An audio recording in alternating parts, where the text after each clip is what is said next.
Olá, eu me chamo Eduardo Mano e você está ouvindo A Bíblia em um Ano, um projeto de leitura da Bíblia Católica em 365 dias. Este daqui é o dia de número 159. Para você que está chegando agora, no meu site eduardomano.p.com.br/podcast, existe um arquivo em PDF com um plano de leitura diário feito pela Ascensions, que é um site americano que produz conteúdo de formação católica. Estarei me utilizando da Bíblia Ave Maria, porque acredito que será de mais fácil acesso para você, e os comentários que farei são do Padre Mike Schmitz, além das notas das Bíblias de Estudo católicas. Hoje iremos ler o Evangelho de São Marcos, capítulos 11 e 12, além do Salmo 66, da Bíblia Ave Maria. Vamos ao dia de hoje. Evangelho de São Marcos, capítulos 11 e 12. Jesus e seus discípulos aproximavam-se de Jerusalém e chegaram aos arredores de Betfagé e de Betânia, perto do Monte das Oliveiras. Desse lugar, Jesus enviou 2 de seus discípulos, dizendo-lhes: Ide à aldeia que está defronte de vós, e, logo ao entrardes nela, achareis preso um jumentinho, em que não montou ainda homem algum. Desprendei-o e trazei-mo. E se alguém vos perguntar: Que fazeis? Dizei: O Senhor precisa dele, mas daqui a pouco o devolverá. Indo eles, acharam um jumentinho atado fora, diante de uma porta, na curva do caminho. Iam-no desprendendo, quando alguns dos que ali estavam perguntaram: Ei, que estáis fazendo? Por que soltais o jumentinho? Responderam como Jesus lhes havia ordenado, e deixaram-no levar. Conduziram a Jesus o jumentinho, cobriram-no com seus mantos, e Jesus montou nele. Muitos estendiam seus mantos no caminho, outros cortavam ramos das árvores e espalhavam-nos pelo chão. Tanto os que precediam como os que iam atrás clamavam: Hosana, bendito que vem em nome do Senhor, bendito o reino que vai começar, o reino de Davi, nosso pai. Hosana no mais alto dos céus. Jesus entrou em Jerusalém e dirigiu-se ao templo. Aí lançou os olhos para tudo o que o cercava. Depois, como já fosse tarde, voltou para Betânia com os 12. No outro dia, ao saírem de Betânia, Jesus teve fome. Avistou de longe uma figueira coberta de folhas e foi ver se encontrava nela algum fruto. Aproximou-se da árvore, mas só encontrou folhas, pois não era tempo de figos, e disse à figueira: Jamais alguém coma fruto de ti. E os discípulos ouviram essa maldição. Chegaram a Jerusalém e Jesus entrou no templo e começou a expulsar os que no templo vendiam e compravam. Derrubou as mesas dos trocadores de moedas e as cadeiras dos que vendiam pombas. Não consentia que ninguém transportasse algum objeto para o templo, e ensinava-lhes nestes termos: Não está porventura escrito: A minha casa será chamada casa de oração para todas as nações? Mas vós fizestes dela um covil de ladrões. Os príncipes dos sacerdotes e os escribas ouviram-no e procuravam um modo de o matar. Temiam-no, porque todo o povo se admirava da sua doutrina. Quando já era tarde, saíram da cidade. No dia seguinte pela manhã, ao passarem junto da figueira, viram que ela secara até a raiz. Pedro lembrou-se do que se tinha passado na véspera e disse a Jesus: Olha, mestre, como secou a figueira que amaldiçoaste. Respondeu-lhes Jesus: Tende fé em Deus. Em verdade vos declaro: todo o que disser a este monte: Levanta-te e lança-te ao mar, se não duvidar no seu coração, mas acreditar que sucederá tudo o que disser, obterá esse milagre. Por isso vos digo: tudo o que pedirdes na oração, crede que o tendes recebido, e vos será dado. E, quando vos puserdes de pé para orar, perdoai, se tiverdes algum ressentimento contra alguém, para que também vosso Pai, que está nos céus, vos perdoe os vossos pecados. Mas se não perdoardes, tampouco vosso Pai, que está nos céus, vos perdoará os vossos pecados. Jesus e seus discípulos voltaram outra vez a Jerusalém. E andando Jesus pelo templo, acercaram-se dele os príncipes dos sacerdotes, os escribas e os anciãos, e perguntaram-lhe: Com que direito fazes isto? Quem te deu autoridade para fazer essas coisas? Jesus respondeu-lhes: Também eu vos farei uma pergunta. Respondei-me, e vos direi com que direito faço essas coisas. O batismo de João vinha do céu ou dos homens? Respondei-me. E discorriam lá consigo. Se dissermos do céu, ele dirá: Por que razão, pois, não crestes nele? Se, ao contrário, dissermos dos homens, tememos o povo. Com efeito, tinham medo do povo, porque todos julgavam ser João deveras um profeta. Responderam a Jesus: Não sabemos.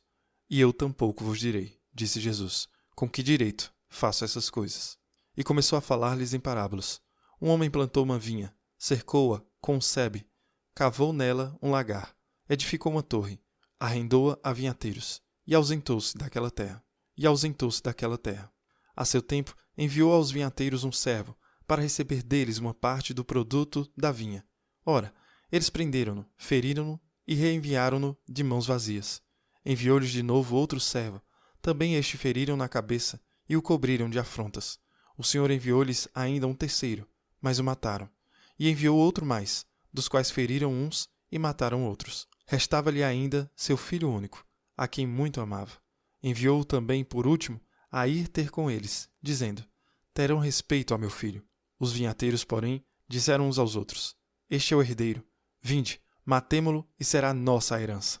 Agarrando-o, mataram-no e lançaram-no fora da vinha. Que fará, pois, o senhor da vinha?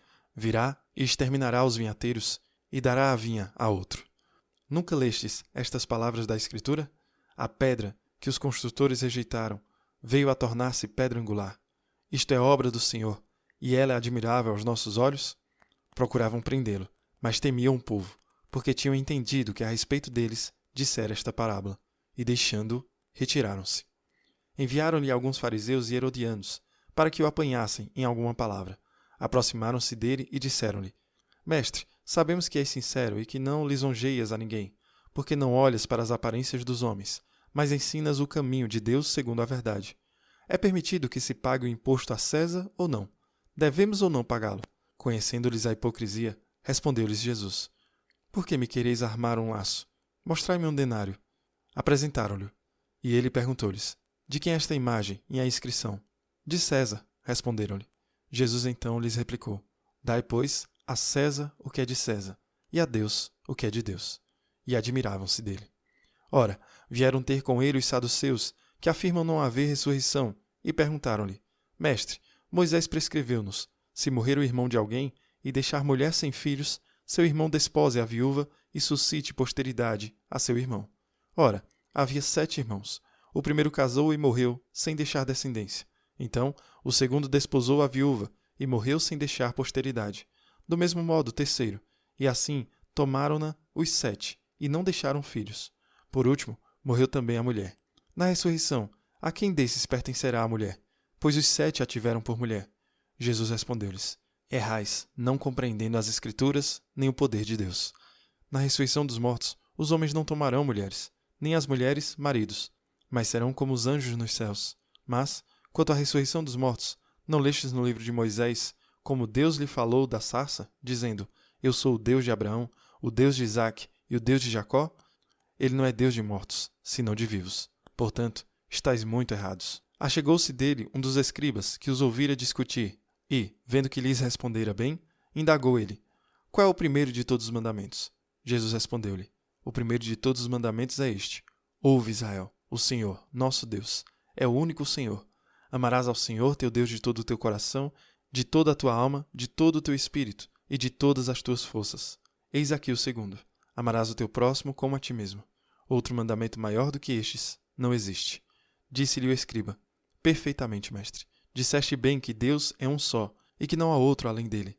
E amá-lo de todo o coração, de todo o pensamento, de toda a alma e de todas as forças, e amar o próximo como a si mesmo, excede a todos os holocaustos e sacrifícios. Vendo Jesus que ele falara sabiamente, disse-lhe: Não estás longe do reino de Deus. E já ninguém ousava fazer-lhe perguntas. Continuava Jesus a ensinar no templo, e propôs esta questão: Como dizem os escribas que Cristo é o filho de Davi? Pois o mesmo Davi diz, inspirado pelo Espírito Santo: Disse o Senhor a meu Senhor: Senta-te à minha direita, até que eu ponha os teus inimigos sob os teus pés. Ora, se o próprio Davi o chama Senhor, como então é ele seu filho? E a grande multidão ouvia-o com satisfação. Ele lhes dizia, em sua doutrina: Guardai-vos dos escribas que gostam de andar com roupas compridas, de ser cumprimentados nas praças públicas e de sentar-se nas primeiras cadeiras nas sinagogas e nos primeiros lugares nos banquetes. Eles devoram os bens das viúvas e dão aparência de longas orações. Estes terão um juízo mais rigoroso. Jesus sentou-se defronte do cofre de esmola e observava como o povo deitava dinheiro nele. Muitos ricos depositavam grandes quantias. Chegando uma pobre viúva, lançou 2 pequenas moedas, no valor de apenas 1 quadrante. E ele chamou seus discípulos e disse-lhes: Em verdade vos digo, esta pobre viúva deitou mais do que todos os que lançaram no cofre, porque todos deitaram do que tinham em abundância. Esta, porém, pôs de sua indigência, tudo o que tinha para o seu sustento.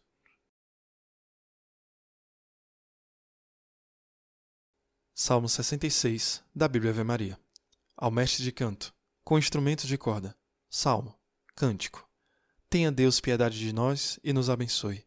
Faça resplandecer sobre nós a luz da sua face, para que se conheçam na terra os seus caminhos, e em todas as nações a sua salvação. Que os povos vos louvem, ó Deus, que todos os povos vos glorifiquem. Alegrem-se e exultem as nações, porquanto com equidade regeis os povos e dirigis as nações sobre a terra. Que os povos vos louvem, ó Deus, que todos os povos vos glorifiquem. A terra deu o seu fruto, abençoou-nos o Senhor, nosso Deus. Sim, que Deus nos abençoe e que o reverenciem até os confins da terra. Muito bem, então Marcos capítulos 11 e 12, temos uma mudança. Jesus chega a Jerusalém e vai ficar lá por meio de sua paixão, morte e ressurreição. Amanhã vamos começar a conspiração para matar Jesus, a última ceia, o Getsêmani, a negação de Pedro e assim por diante. Hoje estamos nos dias que conduzem à traição de Jesus. Marcos capítulo 11 nos mostra que as apostas estão ficando cada vez mais altas. Os ensinamentos de Jesus estão se tornando cada vez maiores. O que isso significa? Enquanto Jesus entra em Jerusalém montado em um jumentinho e as pessoas vão dizendo Hosana ao filho de Davi, bem-aventurado o reino de nosso pai Davi que vem, Hosana nas alturas, Jesus entra no templo e há uma história intermediária de Jesus amaldiçoando a figueira no dia seguinte e depois volta ao templo. Em outros evangelhos, retrata Jesus entrando no templo e limpando imediatamente. Jesus está deixando o povo de Israel, o povo da aliança, o povo com quem andamos no Antigo Testamento, que sim, eles são povo de Deus, mas eles estão vivendo como povo de Deus? Essa é a pergunta. Sim, eles foram escolhidos entre todas as nações do mundo. Através deles, Deus abençoará o mundo inteiro. Então, eles estão vivendo assim? Jesus está pedindo os frutos. E é por isso que temos essa imagem de Jesus tendo um dia difícil.